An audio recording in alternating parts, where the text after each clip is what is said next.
السلام عليكم ورحمة الله وبركاته. الله أكبر الله أكبر الله أكبر الله أكبر. أشهد أن لا إله إلا الله، أشهد أن لا إله إلا الله،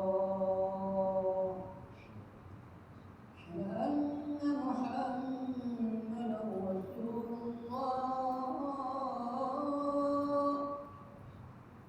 أشهد أن محمدا رسول الله. حي على الصلاة، حي على الصلاة،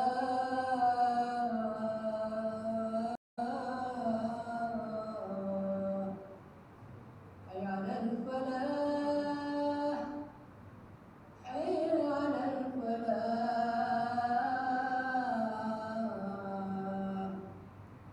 الله أكبر الله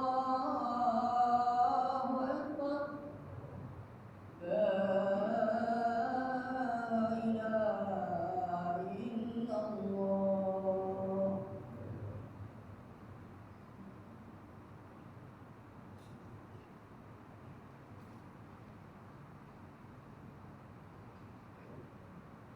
معاشر المسلمين رحمكم الله، ووفقني وإياكم لما يحبه ويرضى. وعن أبي هريرة رضي الله عنه أنه قال رسول الله صلى الله عليه وسلم: اللهم صل وسلم قد أخرج البخاري ومسلم كلمة صحة ما أخرج عن سيدنا رسول الله رحمه الله.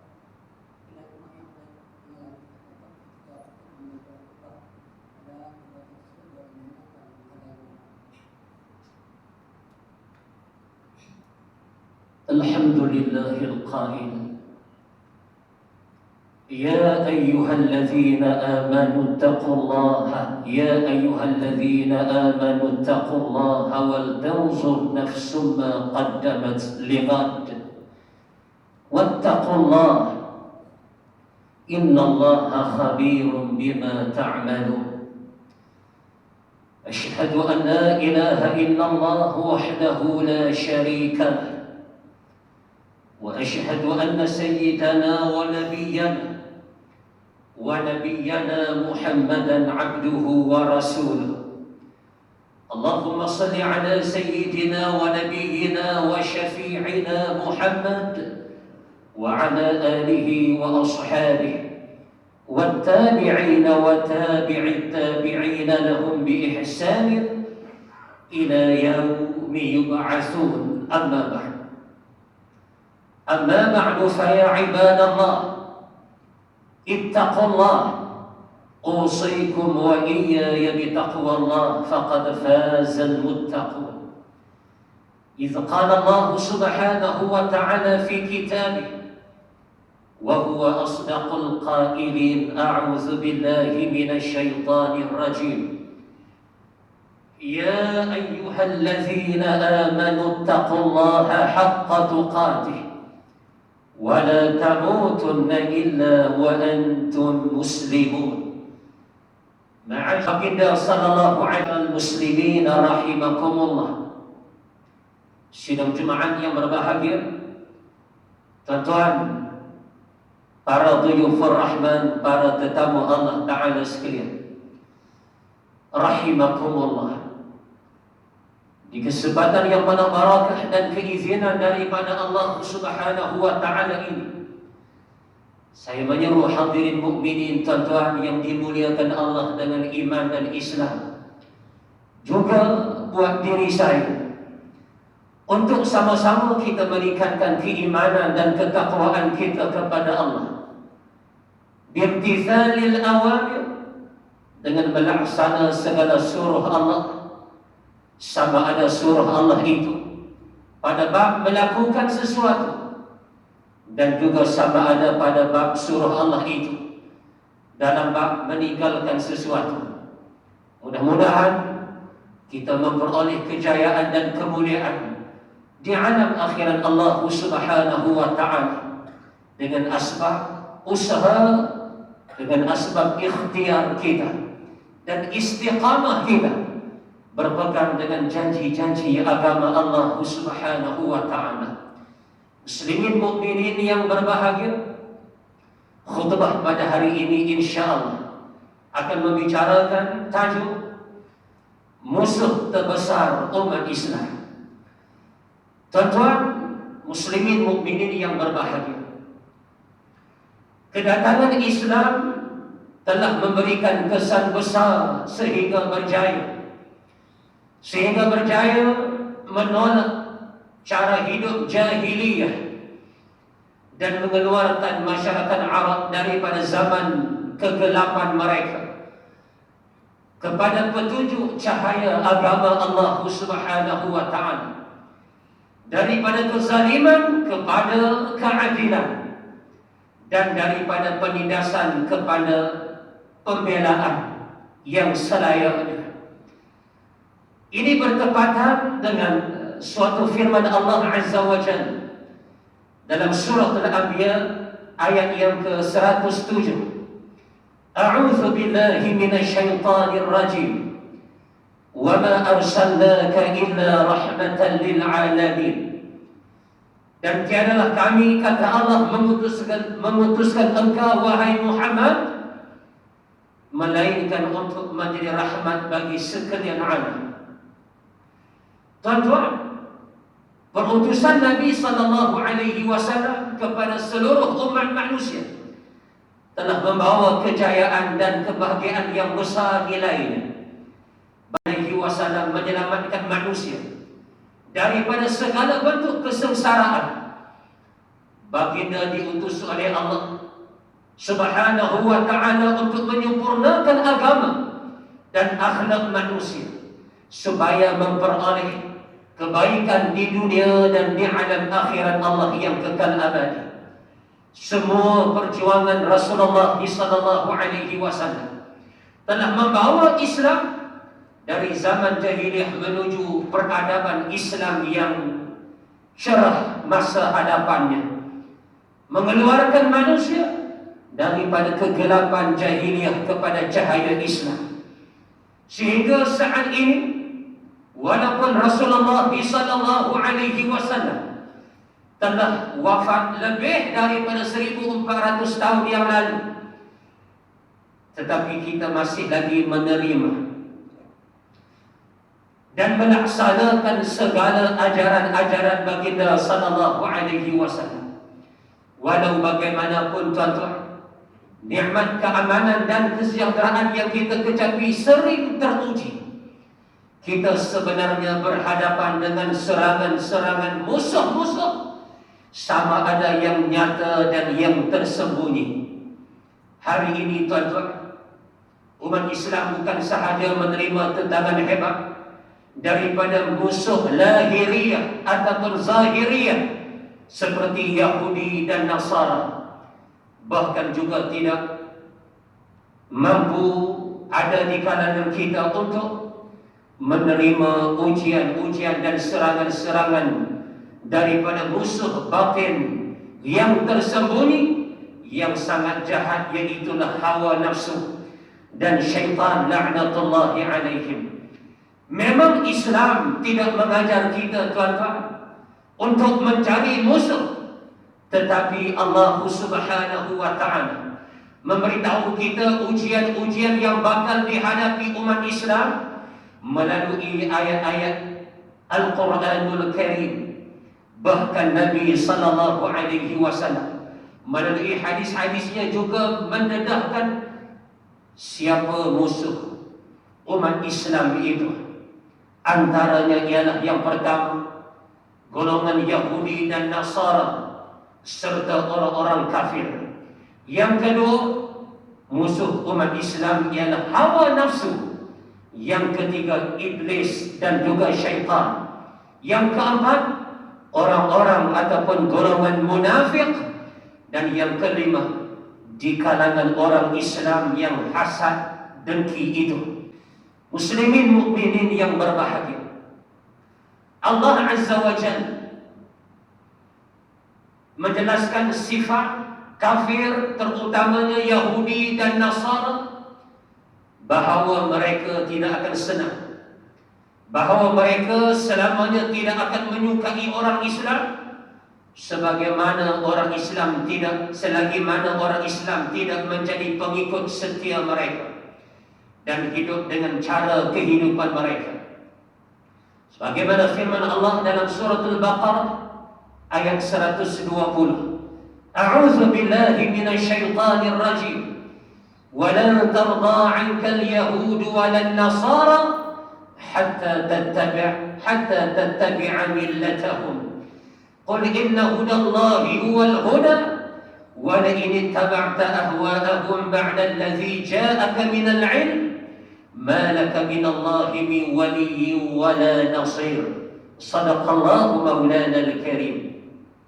Orang Yahudi kata Allah dan orang Nasrani kata Allah tidak sekali-kali akan bersetuju atau suka kepadamu, wahai Muhammad, sehingga engkau menurut agama mereka yang jauh terpesong itu. Katakanlah kepada mereka, sesungguhnya petunjuk Allah, yakni agama Islam, itulah petunjuk yang benar. Dan demi sesungguhnya, jika engkau menurut kehendak hawa nafsu mereka, sesudah datangnya wahyu yang memberi pengetahuan kepadamu tentang kebenaran, maka tiadalah engkau akan peroleh dari Allah sesuatu pun yang dapat mengawal dan memberi pertolongan kepada kamu.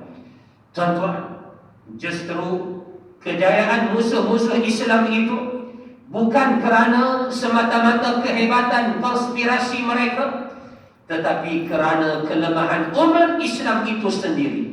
Sebagaimana telah diperingatkan oleh baginda sallallahu alaihi wasallam, bahawa pada akhir zaman ini munculnya pelbagai fitan ataupun fitnah-fitnah, termasuk konspirasi daripada musuh-musuh agama Allah.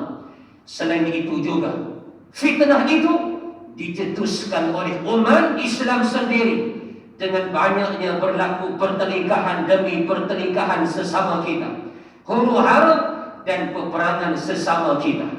Muslimin mukminin yang dimuliakan Allah, untuk kita menjadi umat Islam yang dipuji-puji oleh Allah Subhanahu wa ta'ala, maka sudah sewajarnya kita mengenali musuh besar umat Islam yang sentiasa bermaharajalela di dalam hati kita. Antaranya ialah hawa nafsu itu. Tuan-tuan, hawa nafsu juga adalah musuh yang besar bagi umat Islam. Kerana hawa nafsu ini kedudukannya menyatu dengan diri setiap orang.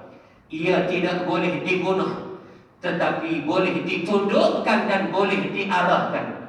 Sifatnya cenderung mengajak kita kepada keburukan, kemaksiatan dan ingkar kepada perintah Allah. Hawa nafsu tidak akan berhenti memaksa seseorang sehingga keinginannya dipenuhi.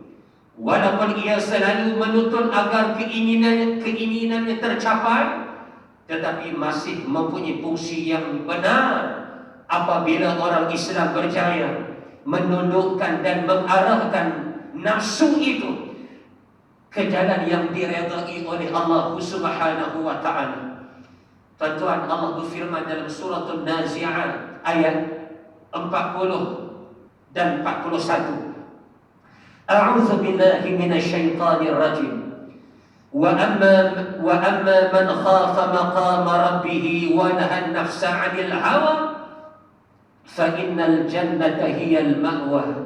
Sadaqallahu maulana al-karim. Dan adapun orang-orang yang takut kepada kebesaran Tuhannya dan menahan diri dari keinginan hawa nafsunya daripada sesuatu yang dilarang dan diharamkan oleh Allah, maka sesungguhnya syurgalah tempat tinggalnya. Tuan-tuan yang berbahagia, Musuh ketiga umat Islam ialah iblis dan syaitan. Iblis dan syaitan ini menyerang manusia dari segala penjuru. Godaannya sangat halus, mengikut tahap orang yang digodanya. Ia meresap ke dalam tubuh melalui aliran darah dan bertakhta di hati.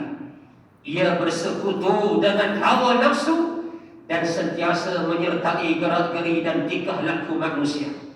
Antara ciri-ciri godaan dan tipu daya iblis dan syaitan ialah meniup sifat kemalasan dalam diri seseorang, rasa berat untuk melakukan kewajiban, rasa berat untuk rukuk dan sujud kepada Allah Subhanahu wa ta'ala, serta perasaan malas itu amat terasa apabila mendengar panggilan untuk menunaikan kewajipan, khususnya sembahyang 5 waktu itu, apatah lagi yang melibatkan sembahyang sunat biasa yang lain. Jika kita berjaya menepis godaannya yang pertama tadi, pasti iblis dan syaitan tadi akan terus berusaha tanpa jemu-jemu melancarkan tipu dayanya. Andai kata tuan-tuan, kita berjaya menepis tipu dayanya yang kedua itu, dia akan menyibukkan hati kita dengan pelbagai angan-angan sehingga kita lupa dan tidak khusyuk dalam beribadah kepada Allah Azza wa Jalla. Iblis dan syaitan tidak menyerah jika tipu dayanya yang ketiga itu gagal. Sebaliknya ia berpura-pura baik, mengajak kita berbuat baik dan segala kebaikan, mendorong kita agar menambah ibadah kita siang maupun malam sehingga melampaui batas, bahkan merasa puas hati kerana telah banyak beribadat dan akhirnya merasakan dirinya lebih baik daripada orang lain dan memandang rendah ibadat orang lain.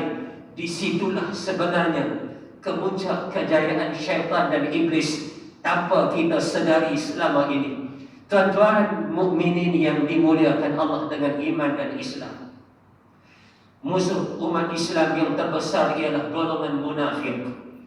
Golongan ini tuan-tuan merupakan musuh dalam selimut, gunting dalam lipatan, musang berbulu ayam, bermuka manis di depan, berlagak membantu, tetapi di belakang sangat curang dan mengkhianati umat Islam. Kita hendaklah berhati-hati kerana orang munafik ini secara lahiriahnya memang sama akidahnya dengan umat Islam yang beriman. Ciri-ciri orang munafik ini ialah apabila berkata dia berbohong, jika berjanji tidak ditepati, dan jika diberi amanah dia akan mengkhianati. Firman Allah dalam surah Al-Munafiqun ayat yang pertama, Wallahu yashhadu innal munafiqina lakadzibun. Dan Allah mengetahui bahawa orang-orang munafik itu benar-benar berdusta. Muslimin mukminin yang dirahmati Allah Ta'ala sekalian, setiap muslim juga ada kalanya dimusuhi oleh orang yang berhasad dengki kepadanya di kalangan umat Islam itu sendiri. Sesungguhnya iblis adalah yang pertama tuan-tuan berhasad dengki di langit, manakala Qabil adalah manusia pertama berhasad dengki di muka bumi. Maka cukuplah perbuatan mereka itu sebagai nasihat dan pengajaran bagi kita semua untuk sama-sama berfikir akibat daripada hasad dengki itu dan apa kesannya terhadap umat Islam itu. Tuan-tuan, hadis daripada Abu Hurairah radhiyallahu anhu, Nabi sallallahu alaihi wasallam bersabda, "Iyyakum wal hasad, fa innal hasada ya'kulul hasanat kama ta'kulun narul hatab." Rawahu Abu Dawud. Jauhilah hasad dengki itu, kata Nabi, kerana hasad itu memakan seluruh kebaikan yang kita lakukan, seperti mana api itu memakan kayu api. Tuan-tuan, mengakhiri khutbah pada kali ini, marilah sama-sama kita menghayati dan mengambil iktibar agar dapat dijadikan pedoman kita bersama dalam menambah baik iman dan takwa kita kepada Allah, Antaranya ialah umat Islam hendaklah sedar bahawa kaum Yahudi dan Nasrani adalah musuh utama umat Islam sejak zaman Rasulullah SAW hingga ke hari ini, bahkan hingga ke hari kiamat, dan akan berterusan sepanjang zaman. Dan umat Islam hendaklah sentiasa berhati-hati dalam hidup ini supaya tidak terperangkap dalam tipu daya dan helah golongan Yahudi dan Nasrani. Umat Islam hendaklah berusaha supaya sentiasa berikhtiar dan berusaha melawan kehendak hawa nafsu yang bertentangan dengan syariat agama Allah Subhanahu wa taala, supaya kita tidak jauh terpesong daripada kebenaran dan keredaan Allah buat sekalian kita. Dan umat Islam hendaklah sentiasa berdoa agar sentiasa terpelihara daripada godaan syaitan dan iblis serta gangguan orang-orang yang berhasad dengki kepada kita. A'udzu billahi minasyaitonir rajim. Wal 'ashr innal insana lafi khusr illa allazina amanu wa 'amilus shalihat wa tawashaw bil haqq wa tawashaw bis sabr. Shadaqallahu maulana al-karim. بارك الله لي ولكم في القرآن الكريم والسنة ونفعني وإياكم بما فيه من الآيات والذكر الحكيم وتقبل مني ومنكم تلاوته إنه هو السميع العليم. أقول قولي هذا وأستغفر الله العظيم لي ولكم ولسائر المسلمين والمسلمات والمؤمنين والمؤمنات فاستغفروه فيا فوز المستغفرين ويا نجاة التائبين. اللهم صل وسلم وأرم وأنعم وتفضل وبارك بجلالك وكمالك على سيد عبادك أبي القاسم سيدنا ومولانا محمد وعلى آله وصحبه وبارك وسلم. ورضي الله تبارك وتعالى عن كل الصحابة رسول الله أجمعين. الحمد لله الذي أنشأنا من العدم إلى الوجود وجعلنا من المسلمين ورزقنا من الطيبات. أشهد أن لا إله إلا الله وحده لا شريك له وأشهد أن سيدنا ونبينا محمدا عبده ورسوله. اللهم صل على سيدنا ونبينا محمد وعلى آله وصحبه أجمعين. أما بعد فيا عباد الله اتقوا الله أوصيكم وإياي بتقوى الله فقد فاز المتقون. إذ قال الله عز وجل في كتابه يا أيها الذين آمنوا اتقوا الله حق تقاته ولا تموتن إلا وأنتم مسلمون. وقال تعالى إن الله وملائكته يصلون على النبي يا أيها الذين آمنوا صلوا عليه وسلموا تسليما. اللهم صل على محمد. اللهم صل على سيدنا محمد. اللهم صل على سيدنا ونبينا وشفيعنا محمد. وارض اللهم عن أزواجه وذرياته وأصحابه والتابعين وتابع التابعين لهم بإحسان إلى يوم يبعثون. اللهم اغفر للمؤمنين والمؤمنات. اللهم اغفر للمؤمنين والمؤمنات. اللهم اغفر للمؤمنين والمؤمنات والمسلمين والمسلمات الأحياء منهم والأموات إنك سميع قريب مجيب الدعوات وقاضي الحاجات. اللهم أنت اشملنا بعنايتك وتوفيقك مولانا السلطان صالح الدين ابن المرحوم السلطان بدليشة. اللهم يا غني يا حميد يا مبدئ يا معيد يا رحيم يا ودود، أغننا بحلالك عن حرامك، وبطاعتك عن معصيتك، وبفضلك عمن سواك يا ذا الجلال والإكرام. وحسبنا الله ونعم الوكيل، ولا حول ولا قوة إلا بالله العلي العظيم. اللهم اختم لنا بالسعادة ولا تختم علينا بالشقاوة. ربنا عليك توكلنا، ربنا عليك توكلنا، ربنا عليك توكلنا، وإليك أنبنا وإليك المصير. ربنا آتنا في الدنيا حسنة وفي الآخرة حسنة وقنا عذاب النار. عباد الله، إن الله يأمر بالعدل والإحسان وإيتاء ذي القربى وينهى عن الفحشاء والمنكر والبغي، يعظكم لعلكم تذكرون. فاذكروا الله العظيم يذكركم، واشكروه على نعمه يزدكم، واسألوه من فضله يعطيكم، ولذكر الله أكبر والله يعلم ما تصنعون. أقيموا الصلاة. الله أكبر الله أكبر. أشهد أن لا إله إلا الله. أشهد أن محمدا رسول الله. حي على الصلاة، حي على الفلاح. قد قامت الصلاة، قد قامت الصلاة. الله أكبر الله أكبر. لا إله إلا الله.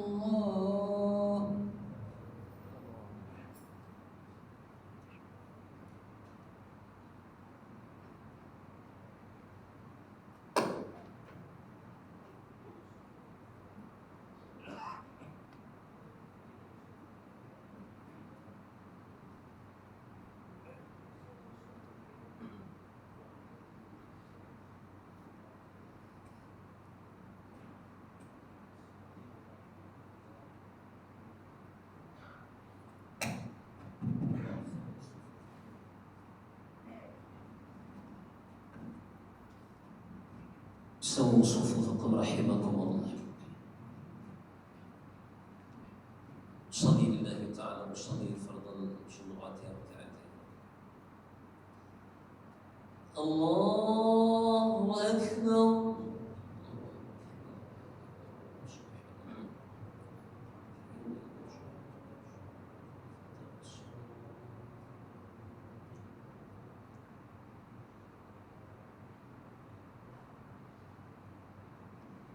بسم الله الرحمن الرحيم. الحمد لله رب العالمين، الرحمن الرحيم، مالك يوم الدين. إياك نعبد وإياك نستعين. اهدنا الصراط المستقيم، صراط الذين أنعمت عليهم غير المغضوب عليهم ولا الضالين.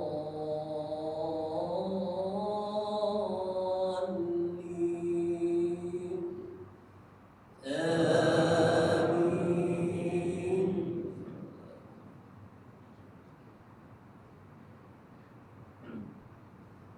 لو أنزلنا هذا القرآن على جبل لرأيته خاشعا متصدعا من خشية الله.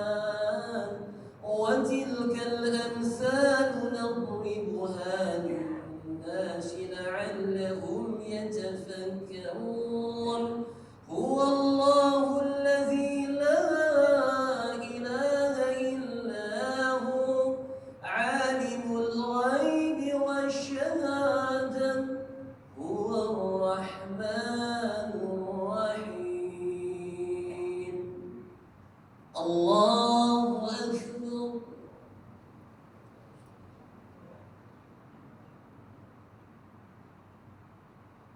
سمع الله لمن حمده الله أكبر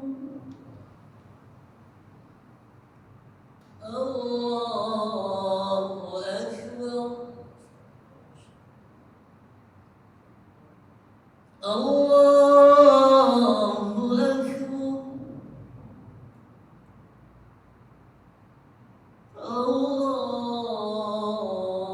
الله أكبر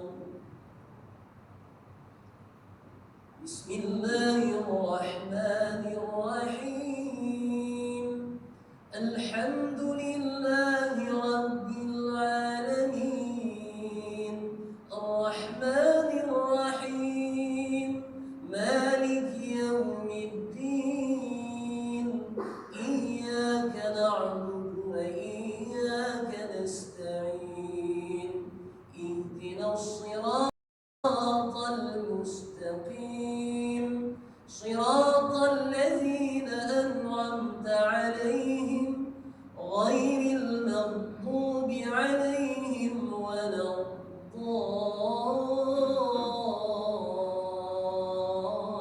الضالين آمين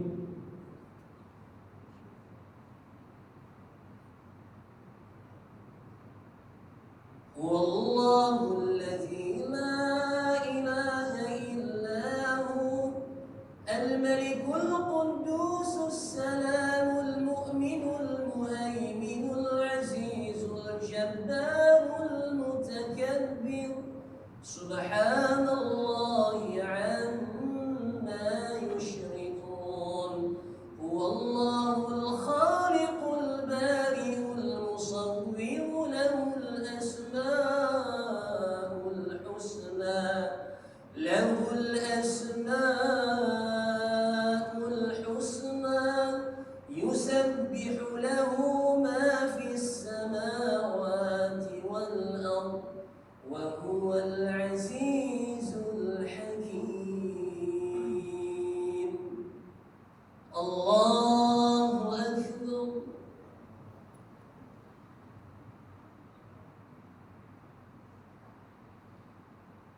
سمع الله لمن حمده الله أكبر الله أكبر الله أكبر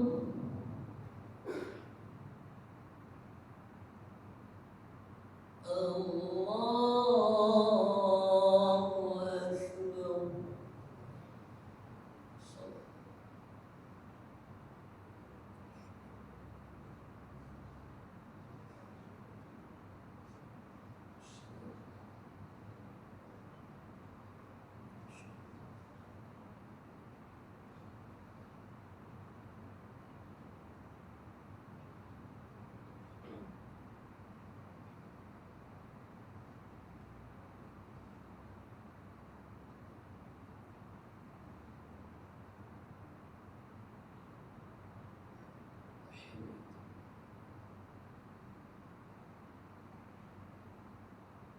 السلام عليكم ورحمة الله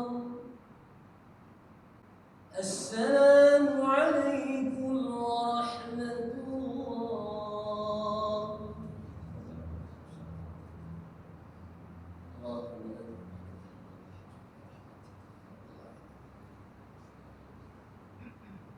استغفر الله العظيم الذي لا إله إلا هو الحي القيوم وأتوب إليه استغفر الله العظيم الذي لا إله إلا هو الحي القيوم وأتوب إليه استغفر الله العظيم الذي لا إله إلا هو الحي القيوم وأتوب إليه لا إله إلا الله وحده لا شريك له له الملك وله الحمد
اللهم صل على سيدنا محمد طب القلوب ودوائها وعافية الأبدان وشفائها ونور الأبصار وضيائها وعلى آله وصحبه وبارك وسلم. اللهم اغفر لنا ذنوبنا ولوالدينا وارحمهم كما ربونا صغارا ولجميع المسلمين والمسلمات والمؤمنين والمؤمنات الأحياء منهم والأموات. اللهم أحينا بالإيمان وأمتنا بالإيمان واحشرنا بالإيمان وأدخلنا الجنة مع الإيمان برحمتك يا رب العالمين. اللهم يا غني يا حميد يا مبدئ يا معيد يا رحيم يا ودود أغننا بحلالك عن حرامك وبطاعتك عن معصيتك وبفضلك عن من سواك يا ذا الجلال والإكرام. ربنا تقبل منا دعاءنا وكل أعمالنا وتمم تقصيرنا إنك أنت السميع العليم وتب علينا إنك أنت التواب الرحيم. ربنا آتنا في الدنيا حسنة وفي الآخرة حسنة وقنا عذاب النار. وصلى الله على سيدنا ونبينا وشفيعنا محمد وعلى آله وصحبه أجمعين والحمد لله رب العالمين. تقبل الله